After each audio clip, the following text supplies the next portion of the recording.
തെരഞ്ഞെടുപ്പ് അവസാന ഘട്ടത്തിലേക്ക് എത്തിയപ്പോൾ പരാജയം ഉറപ്പായ രണ്ട് മുന്നണികളും വലിയ തോതിലുള്ള വർഗീയ പ്രചാരണങ്ങൾ അഴിച്ചുവിടുകയാണ്. വർഗീയതയെ ഉപയോഗിച്ച് തെരഞ്ഞെടുപ്പിൽ ജയിക്കാമെന്നുള്ള വ്യാമോഹമാണ് ഇരു മുന്നണികളെയും നയിക്കുന്നത്. നിരോധിത ഭീകരവാദ സംഘടനയായ പോപ്പുലർ ഫ്രണ്ടിൻ്റെ രാഷ്ട്രീയ പാർട്ടി SDPI പരസ്യമായ പിന്തുണ UDFന് പ്രഖ്യാപിച്ചു കഴിഞ്ഞു. അവർ UDFൻ്റെ തെരഞ്ഞെടുപ്പ് കമ്മിറ്റി ഓഫീസ് കേന്ദ്രീകരിച്ച് ആരാധനാലയങ്ങൾ തോറും നടന്ന് വ്യാപകമായ വർഗീയ പ്രചാരവേല നടത്തുകയാണ്. പോപ്പുലർ ഫ്രണ്ടിൻ്റെ പിന്തുണ വേണ്ട എന്ന് പറയാൻ ഇതുവരെ VD സതീശനോ കോൺഗ്രസ് നേതാക്കളോ തയ്യാറായിട്ടില്ല. മാത്രമല്ല, ഇന്നലെ VD സതീശൻ കൽപ്പാത്തിയിലെ പരിപാടി കഴിഞ്ഞ് നേരെ പോപ്പുലർ ഫ്രണ്ടിൻ്റെ നേതാക്കളുമായിട്ട് രഹസ്യ ചർച്ച നടത്തിയിരിക്കും. പാലക്കാട്ടെ അതിദാരുണമായ 2 കൊലപാതകങ്ങളിൽ പ്രതികളായിട്ടുള്ള ആളുകളുടെ കുടുംബാംഗങ്ങൾ VD സതീശനുമായി ചർച്ച നടത്തിയിരിക്കുന്നു.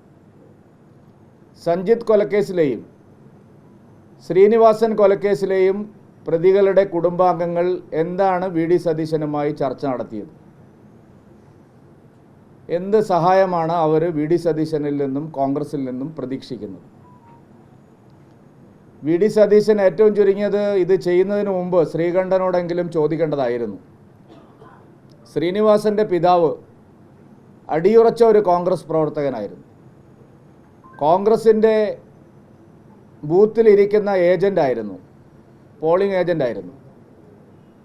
വർഷങ്ങളോളം കോൺഗ്രസിന് വേണ്ടി പ്രവർത്തിച്ച ഒരു കോൺഗ്രസ് പ്രാദേശിക നേതാവിൻ്റെ മകനായിരുന്നു ശ്രീനിവാസൻ. അദ്ദേഹം RSS BJP ആയിരുന്നെങ്കിലും ശ്രീനിവാസൻ്റെ പിതാവ് കോൺഗ്രസ് പ്രവർത്തകനായിരുന്നു. ശ്രീനിവാസനെ PFI കൊല ചെയ്തപ്പോൾ ഷാഫി പറമ്പനോ കോൺഗ്രസിൻ്റെ ഒരു നേതാവുമോ ആ വീട്ടിലേക്ക് തിരിഞ്ഞു നോക്കിയത് പോലുമില്ല. ഇപ്പോൾ ശ്രീനിവാസൻ്റെ കൊലയാളികളുടെ ബന്ധുക്കളുമായി എന്താണ് VD സതീശന് ചർച്ച ചെയ്യാനുണ്ടായിരുന്നത്? ആരാധനാലയങ്ങൾ തോറും നടന്ന് മുസ്ലിം സഹോദരി സഹോദരന്മാരെ വീടുകൾ കയറി കണ്ടും ഭയപ്പെടുത്തുന്ന ഒരു പ്രചാരണമാണ് കോൺഗ്രസ് ഇവിടെ നടത്തുന്നത്. വയനാട് തെരഞ്ഞെടുപ്പിന് ശേഷം ഒരു MLAയുടെ നേതൃത്വത്തിൽ ഗ്രീൻ സ്ക്വാഡ്, ഗ്രീൻ ആർമി, അങ്ങനെ ഒരു സ്ക്വാഡ് ഇതാദ്യമായിട്ട് കോൺഗ്രസ്സിന് പ്രചാരണത്തിന് ഇറങ്ങിയിരിക്കുക. കോൺഗ്രസിൻ്റെ ഒരു MLAയുടെ നേതൃത്വത്തിലുള്ള ഗ്രീൻ ആർമി പാലക്കാട് വീടുകളിൽ പ്രത്യേകം സ്ക്വാഡുകളായി തിരിഞ്ഞ് പ്രചാരണം നടത്തിക്കൊണ്ടിരിക്കുക. VD സതീശൻ പരസ്യമായി PFI നേതാക്കളുമായിട്ട് സംസാരിക്കുന്നു. കൊലയാളികളുടെ കുടുംബാംഗങ്ങളുമായിട്ട് ചർച്ച നടത്തുന്നു. മുസ്ലിം സഹോദരി സഹോദരന്മാരെ ഭയപ്പെടുത്തി വരുതിയിലാക്കാൻ ശ്രമിക്കുന്നു. വലിയ തോതിലുള്ള സാമുദായിക വർഗീയ പ്രചാരണത്തിനാണ് UDF നേതൃത്വം ഇവിടെ പരിശ്രമിക്കുന്നത്. ഇത് പരാജയം മുന്നിൽ കണ്ടുകൊണ്ടുള്ള അവസാനത്തെ അടവാണ്. LDF ആവട്ടെ അബ്ദുൽ നാസർ മദനിയുടെ പാർട്ടിയുമായി PDPയുമായി നേരിട്ട് സഖ്യത്തിലാണ്. അബ്ദുൽ നാസർ മദനിയാണ് കേരളത്തിൽ ഭീകരവാദത്തിന് വിത്തിട്ടതെന്നാണ് P. ജയരാജൻ അദ്ദേഹത്തിൻ്റെ പുസ്തകത്തിൽ പറയുന്നത്. ആ പുസ്തകം പ്രകാശനം ചെയ്തത് മുഖ്യമന്ത്രി പിണറായി വിജയനാണ്. ആ മുഖ്യമന്ത്രി പിണറായി വിജയൻ ഇന്ന് പാലക്കാട് പ്രചാരണത്തിന് എത്തുന്നുണ്ട്. കേരളത്തിൽ ഭീകരവാദത്തിന് വിത്തിട്ട അബ്ദുൽ നാസർ മദനിയുടെ പാർട്ടി പരസ്യ പിന്തുണ LDFന് പ്രഖ്യാപിച്ച് പ്രചാരണം തുടങ്ങിയിട്ട് 10 ദിവസമായി. LDFൻ്റെ തെരഞ്ഞെടുപ്പ് കമ്മിറ്റി ഓഫീസ് കേന്ദ്രീകരിച്ചുകൊണ്ടാണ് PDP പ്രചാരണം നടത്തുന്നത്. അവരും സാമുദായിക ധ്രുവീകരണത്തിന് ശ്രമിക്കുകയാണ്. UDFും LDFും പരാജയ ഭീതി പൂണ്ട് വർഗീയത ഉപയോഗിക്കുകയാണ്. E. ശ്രീധരൻ സാർ മത്സരിച്ച സമയത്തുണ്ടായ അതേ വർഗീയത ഇവിടെ ആളി കത്തിക്കാനാണ് UDF പരിശ്രമിക്കുന്നത്. LDFും അതിൽ നിന്ന് ഭിന്നമായ ഒരു സമീപനം അവർക്കില്ല. VD സതീശൻ നിരോധിത ഭീകരവാദ സംഘടനയായ പോപ്പുലർ ഫ്രണ്ടിൻ്റെ പല നേതാക്കളുമായിട്ടും രഹസ്യമായി കൂടിക്കാഴ്ച നടത്തിയിട്ടുണ്ട്. സഞ്ജിത്തിൻ്റെയും ശ്രീനിവാസൻ്റെയും കൊലയാളികളുടെ ബന്ധുക്കളുമായിട്ട് വി ഡി സതീശൻ കൂടിക്കാഴ്ച നടത്തിയിട്ടുണ്ട്. ആരാധനാലയങ്ങൾ കേന്ദ്രീകരിച്ച് UDF PFI പ്രവർത്തകർ ലഘുലേഖകൾ വിതരണം ചെയ്തു. നിങ്ങൾ മാധ്യമപ്രവർത്തകരുടെ ശ്രദ്ധയിൽപ്പെട്ടോന്ന് എനിക്കറിയില്ല. SDPI ഇന്നലെ ഒരു ലഘുലേഖ ആരാധനാലയങ്ങളിലും വീടുകളിലും വിതരണം ചെയ്തിട്ടുണ്ട്. അത് കോൺഗ്രസ് അടിച്ചു കൊടുത്ത ലഘുലേഖയാണ്. കോൺഗ്രസ് അടിച്ചു കൊടുത്ത ലഘുലേഖയാണ് SDPI പ്രവർത്തകർ വീടുകളിലും ആരാധനാലയങ്ങളിലും വിതരണം ചെയ്യുന്നത്.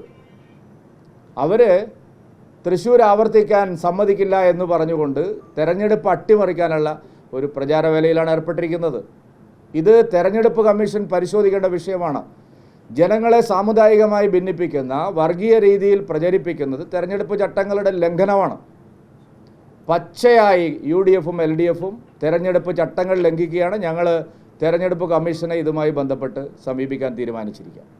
തെരഞ്ഞെടുപ്പ് കമ്മീഷന് ഞങ്ങൾ പരാതി കൊടുക്കുകയാണ്. ആരാധനാലയങ്ങളും മഹല്ല് കമ്മിറ്റികളും കേന്ദ്രീകരിച്ച് വർഗീയ പ്രചരണങ്ങളും ലഘുലേഖകളും വിതരണം ചെയ്യുകയാണ് രണ്ട് മുന്നണികളും. ഗ്രീൻ ആർമി നമ്മുടെ കേരളത്തിൻ്റെ ചരിത്രത്തിൽ ഇന്നേവരെ ഇല്ലാത്ത ഒരു തെരഞ്ഞെടുപ്പ് രീതിയാണ്. കോൺഗ്രസ് പാർട്ടി ഒരു MLAയുടെ നേതൃത്വത്തിൽ ഇവിടെ ആളുകളെ സംഘടിപ്പിച്ച് ഗ്രീൻ സ്ക്വാഡുകൾ പ്രത്യേകമായിട്ട് വീടുകൾ കയറുന്നു. കോൺഗ്രസിന് ഇത് എന്താണ് സംഭവിച്ചിരിക്കുന്നത്? ഒരു തെരഞ്ഞെടുപ്പിൽ ജയിക്കാൻ വേണ്ടി ഗ്രീൻ സ്ക്വാഡുകളൊക്കെ വീടുകൾ കയറുന്നു എന്ന് പറഞ്ഞാൽ ഒരു പ്രത്യേക വിഭാഗം ആളുകളുടെ വീടുകളിൽ മാത്രം കയറുന്നു. ബാക്കിയുള്ള ആളുകളൊന്നും ഇവിടെ വോട്ടർമാരല്ലേ? മറ്റ് രണ്ട് സമുദായങ്ങളിൽപ്പെട്ടവർ എന്താണ് ഇതിൽ നിന്ന് മനസ്സിലാക്കേണ്ടത്? പച്ചയായ വർഗീയത പ്രചരിപ്പിച്ച് തെരഞ്ഞെടുപ്പിൽ ലാഭം കൊയ്യുക, അവസാനത്തെ അടവ് പയറ്റുകയാണ്. ഷാഫി പറമ്പൻ ഇതിന് വലിയ മിടുക്കനാണ്. കഴിഞ്ഞ പ്രാവശ്യം എല്ലാവർക്കും അറിയാമല്ലോ, ബാലൻ തന്നെ സമ്മതിച്ചു ഞങ്ങളെ മതേതര വോട്ടുകൾ അങ്ങോട്ട് പോയി. ഷാഫി പറമ്പൻ കഴിഞ്ഞ 15 വർഷമായിട്ട് 3 തെരഞ്ഞെടുപ്പുകളിലായിട്ട് ഈ അടവ് തന്നെയാണ് ഇവിടെ പയറ്റുന്നത്. മതേതര സമൂഹം, ജനാധിപത്യ വിശ്വാസികൾ ഇത് തിരിച്ചറിയുമെന്ന് തന്നെയാണ് ഞങ്ങൾ വിചാരിക്കുന്നത്. ഈ വർഗീയ പ്രചാരണത്തിനെതിരായിട്ടുള്ള സാമുദായികമായ രീതിയിൽ വോട്ടർമാരെ ഭിന്നിപ്പിച്ച് തെരഞ്ഞെടുപ്പിൽ ജയിക്കുന്ന പ്രചാരണത്തിനെതിരായിട്ടുള്ള വലിയ ജനവികാരമായിരിക്കും ഇത്തവണ പാലക്കാട് ഉയർന്നു വരുന്നത്. ഞാൻ സതീശനോട് ഒരു ലളിതമായ ചോദ്യം ചോദിക്കുന്നു. താങ്കൾ എപ്പോഴും ഞങ്ങൾ വർഗീയതയ്ക്കെതിരാണ് എന്ന് പ്രസംഗിക്കുന്ന ആളല്ലേ? നിരോധിത ഭീകരവാദ സംഘടനയായ പോപ്പുലർ ഫ്രണ്ടിൻ്റെ രാഷ്ട്രീയ പാർട്ടിയല്ലേ SDPI? അവർ പരസ്യമായി താങ്കൾക്ക് വേണ്ടി പിന്തുണ പ്രഖ്യാപിച്ച് താങ്കളുടെ ഓഫീസിലിരുന്ന് പ്രചാരണം നടത്തുമ്പോൾ ആ പിന്തുണ വേണോ വേണ്ടയോ? കോൺഗ്രസിൻ്റെ പ്രഖ്യാപിത നയം എന്നല്ലേ പറഞ്ഞത്. PFIയുടെ പിന്തുണ ഞങ്ങൾക്ക് വേണ്ട, SDPIയുടെ പിന്തുണ ഞങ്ങൾക്ക് വേണ്ട എന്ന് പറയാനുള്ള ആർജവം VD സതീശനുണ്ടോ? ഷാഫി പറമ്പനുണ്ടോ? അബ്ദുൽ നാസർ മദനിയുടെ പാർട്ടിയുടെ പിന്തുണ ഞങ്ങൾക്ക് വേണ്ട എന്ന് പരസ്യമായ ഒരു നിലപാട് സ്വീകരിക്കാൻ LDFന് ധൈര്യമുണ്ടോ? അപ്പോൾ ഏത് വർഗീയതയെക്കുറിച്ചാണ് നിങ്ങൾ സംസാരിക്കുന്നത്?